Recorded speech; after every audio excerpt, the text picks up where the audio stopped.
Good afternoon, this is Gabriel Jackson, and welcome to BJC Mitzvah Day number 69, part 2. A Mitzvah Day keeps your soul in its way. The prohibition to curse a judge, dedicated to our holy idea of soldiers. The hostages, may Hashem please return them speedily in our days, safe and sound, and all the Jews in Israel and around the world.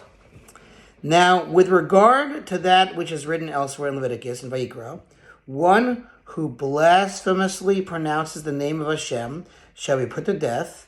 The entire assembly shall surely stone him. That is a reference to the penalty for one who commits blasphemy.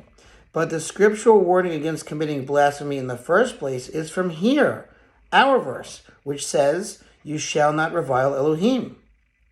Both of these verses are necessary, as it is insufficient for the Torah to mention just the penalty for violating the commandment without providing a warning against it, as shall be explained shortly. This is what our sages of blessed memory mean when they state repeatedly in the Talmud and Sanhedrin, "We have heard the punishment, but where is the scriptural warning?" That is, in any case where the Torah has spelled out a punishment for a certain misdeed, but there is no obvious prohibition against that deed, the sages will search the Torah for a verse containing the prohibition, because invariably the Torah specifically prohibits the acts for which it imposes punishment. The Chinuch proceeds to explain why the Torah does this, rather than relying on the specification of a punishment to indicate that the act is prohibited.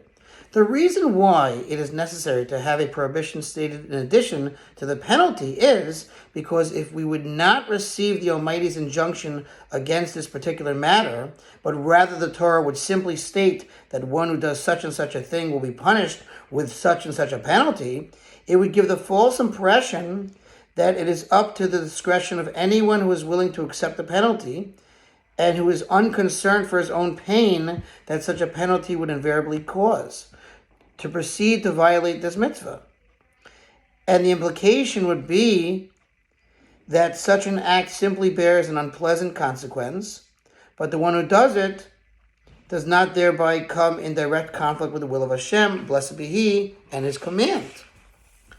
The matter of the mitzvah would then become similar to a financial transaction, as if to say, anyone who wishes to do such and such an act must give such and such as payment, and he may then do it.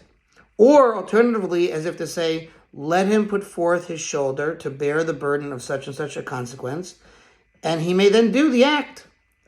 This, however, is not the intention of the Torah with regard to the mitzvahs.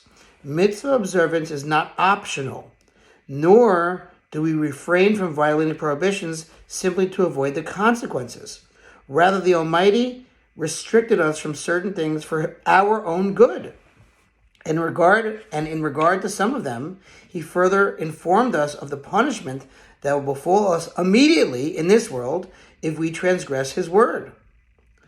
These punitive consequences, however, are not the ultimate reason that we desist from such acts.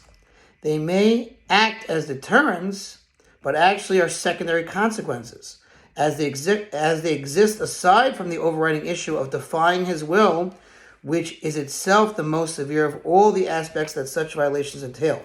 Therefore, even when a punishment for a specific act is stated, the Torah will invariably inform us, in addition, that the act is prohibited. Okay, we'll stop there. We'll continue tomorrow. Thanks for listening to your sponsor feature Mitzvah 36 100 for the gold. We'll see you tomorrow.